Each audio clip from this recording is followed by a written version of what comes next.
Birla metrde kelip berdim. Токтосун Курманалиевтердин үй бүлөсү үчүн азыр ар бир күн маанилүү, уста жайында тынымсыз иштеп, көбүрөөк киреше табуу аракетинде. Антпесе күн суктаганда буйртма бергендер азая түшөт. Бурун аренда кылат элек.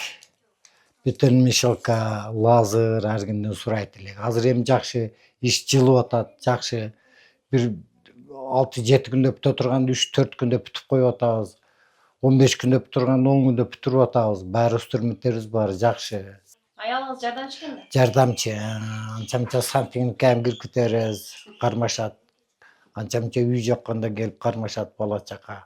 Нурила Ибраева ушул жылдын февраль айында социалдык келишимден жардам алуу арызын жазган. Март айында 150 000 сом колдоо алган. Ага жубайлар устачылыкка керектелүүчү шаймандарды сатып алышкан. Семейни иштегенде өзүңө калат. Анан жолдошума шерик болуп калганда 4төн шерик болуп калат, 3төн шерик болуп калат, 3кө 4кө бөлүнүп калат да, тапкан кирешелеричи. Анан мындай майдарак иш чыгып калса, семейни иштебесек, Кудайга шүгүр өзүбүзгө калат. 15 000 таба турган болсо, арендага 5 000 кетип кала турган болсо, азыр эми арендага бере турган өзүбүзгө алса 20 000 калып калат да. Ошо комплектisi бар усталарды издеп калышат кээ-биркилерчи. Утур арендага инструмент алып кеп жүргүзөктү. Комплекти буюмдары бар экен да, ошондой усталар да көп издеп калышат да. Анан жолдошум комплекти бардык буюмдар эле болду, Кудайга шүгүр. Буга чейин 3 балага алган жөлөк пул муктаждыкты толук жапчу эмес. Социалдык келишим келечекке ишеним анан туруктуу кирешиге жол ачты дейт Нурила айым. Ал мамлекеттин бул саясаты аймакта жакырчылыктын азайышына алып келет деген ойдо. Биринчи пасоя алганда балдардын пасоясы 1200дөн ар бир балагачы аз болуп калчу эле. Анан чоң 11де бүтүп кеткенге 2 балага 2400 жетишпей калат да. Сумкасына деле жетпей калат да, чынына алып карагандачы.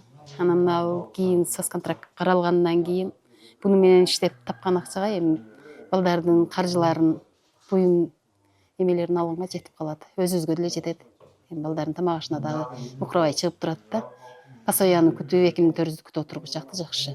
Январь айынан бери Ош облусунун Алай районунда 302 үй бүлө менен социалдык келишим түзүлдү. Жыл аягына чейин дагы 70 үй бүлөгө берүү максатталууда. Акыркы 4 жылдан бери райондо 1687 үй бүлө мамлекеттен колдоо алып, өз ишкерлигин баштоого мүмкүнчүлүк алышты.